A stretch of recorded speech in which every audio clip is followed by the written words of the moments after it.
Hi friends, இது கிடைக்காது lovers. இன்றைக்கான எபிசோட் என்னென்னு பார்க்கலாமா? எப்பவும் போல தான் இந்த ஒரு வாரமாகவே அது எதுவும் சொல்லிட்டுருக்காங்க, இவ வெளியே போகணும் அப்படின்னு சொல்லிட்டு விஜயா வந்து மீனாவை இப்போ மனோஜ் போய் மாட்டினது கூட இவ தான் காரணம், கெட்டது நடந்தாலே இவ தான் காரணம், இவளை தான் வீட்டு விட்டு போக சொல்கிறேன், எப்போவே மாட்டுக்கிறா.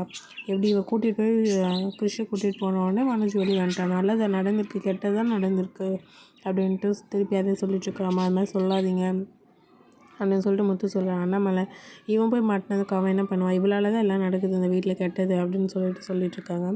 அதுக்கப்புறம் ஒரு கிருஷ்ண போய் ரோகிணி கேட்டுட்ருக்கா, நீ ஏன் அவங்க கூப்பிட்டா வந்த, அவங்க என்ன அவங்களாம் வந்து பேய் மாதிரி அவங்களாம் அப்படின்னு சொல்லிட்டு, அவங்களாம் பேயில இல்லை நல்லவங்க தான் அவங்க அப்படின்னு சொல்லிட்டுருக்காங்க கிருஷ்ண.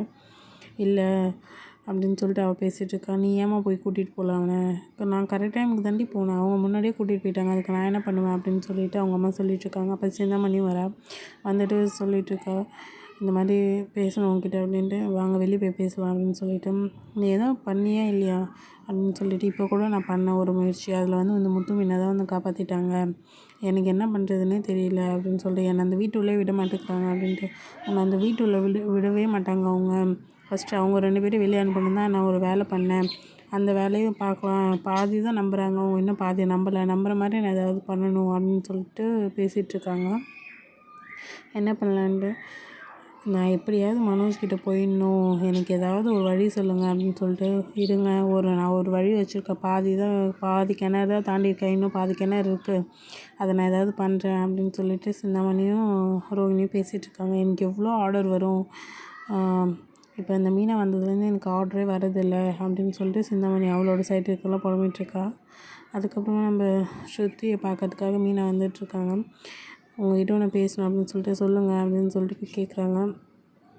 எனக்கு நான் போயிடலான்னு இருக்கிறேன் வீட்டை விட்டு அப்படின்னு சொல்லிட்டு, ஏன் நீ இது மாதிரிலாம் பேசுகிறீங்க அப்படின்ட்டு, நான் இருந்தால் மாமா உயிருக்கு ஆபத்து வருதில்ல, அதனால் நான் போகிறேன் அப்படின்ட்டு.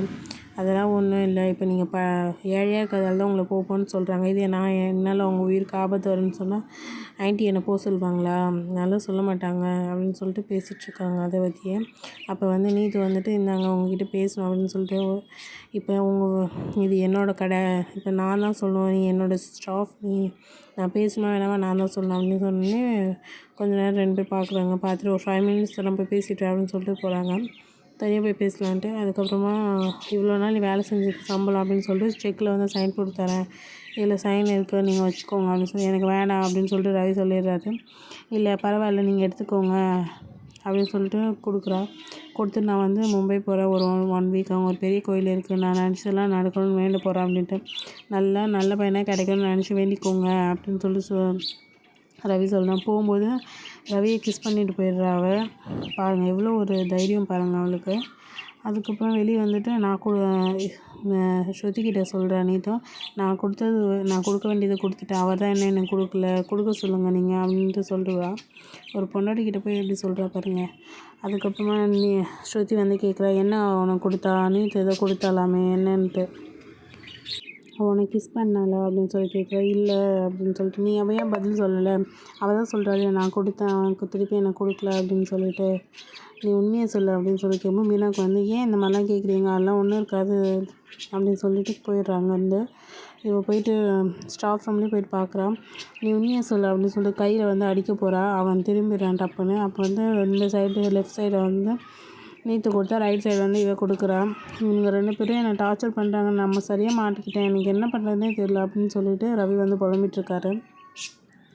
அதுக்கப்புறம் அண்ணாமலையும் அவங்க ஃப்ரெண்டும் வந்து பேசிட்டு வராங்க. வரும்போது ஒருத்தன் வந்து இடிச்சிடுறான், பைக்கில் வந்து அண்ணாமலை இடித்தோடனே அண்ணாமலை வந்து கை இடிச்சிடோடனே வலி தாங்காமல் கீழே விழுந்துடுறாரு. கீழே விழும்போது வேகமாக பட்டதால் மண்ணிலேருந்து ரத்தம் வருது. ஐயோ யாரை வந்து காப்பாற்றுங்களேன் அப்படின்னு சொல்லிட்டு அவங்க ஃப்ரெண்டு கத்திட்டு அப்புறம் ஹாஸ்பிட்டலுக்கு கூப்பிட்டு போனோடனே வீட்டுக்கு ஃபோன் பண்ணி சொல்லிடுறாங்க, வாங்க அப்பா அடிபட்டிருக்கு அப்படின்னு சொல்லிட்டு. விஜயா தான் ஃபஸ்ட்டு அழுதுகிட்டே வரா, ஐயோ என் புருஷனுக்கு என்னாச்சோ தெரியல, என்னாச்சோன்ட்டு. அப்புறம் டாக்டர் வந்து சொல்கிறாங்க, லேசாக அடிபட்டிருக்கு, ஒரு ஸ்கேன்லாம் எடுத்து பார்க்கணும், ரத்தம் வேறு நிற்காமல் வந்துட்டுருக்கு அப்படின்னு சொல்லிட்டு, உயிருக்குலாம் எந்த ஆபத்தும் இல்லை அப்படின்னு சொல்லிடுறாங்க. நீ முதல்ல இந்த வீட்டை விட்டு போ, நீ இருக்காதால தான் எனக்கு எல்லாமே இப்படி நடக்குது, நான் முதல்ல சொன்னல நீ போனாதான், நீ தருத்தனை பிடிச்சவ, நீ உருப்படாதவ, நீ வந்ததால தான் எனக்கு இப்போலாம் என்னென்ன பேசணும் எல்லா வார்த்தையும் மீனாக பார்த்து பேசுகிறாங்க. அம்மாம்மா நீங்கள் அழாதீங்கம்மா, உங்களுக்கு எதாவது ஆகிட போகுது அப்படின்னு சொல்லிட்டு மனோஜ் வந்து அவங்க அம்மா இது பண்ணிகிட்டு இருக்காங்க. அவங்க முட்டாள், நீங்கள் விடுங்க மீனா. ஆமாம் நான் முட்டாள் தான், நீங்களாம் புத்திசாலி இல்லை, நீங்கள் எல்லாம் போங்க அப்போ என் புருஷனை விட்டு, நான் பார்த்துக்குறேன் என் புருஷனை, நீங்கள் வந்து போ தத்தனை பிடிச்சவன், நீ இங்கேருந்து போ அப்படின்னு சொல்லிட்டு அதையே சொல்லிட்டு இருக்காங்க. அம்மா அமைதியாக இருங்கம்மா, எனக்கு கோவம் வருது அப்படின்னு சொல்லிட்டு முத்து சொல்கிறேன். ஏன் என்னை அடிப்பியா, அடித்து அவர் பக்கத்தில் என்னையும் போட்டு நானும் படுத்துக்கிறேன் அப்படின்னு சொல்லிட்டு விஜய் ஒரு பக்கம் புலம்பிட்டுருக்கா. இதோட இன்றைக்கான எபிசோட் முடிஞ்சிருச்சு. நம்மளோட சேனலை சப்ஸ்கிரைப் பண்ணிக்கோங்க, அப்போ தான் நாளைக்கான வீடியோ வரும். தேங்க்யூ, பாய்.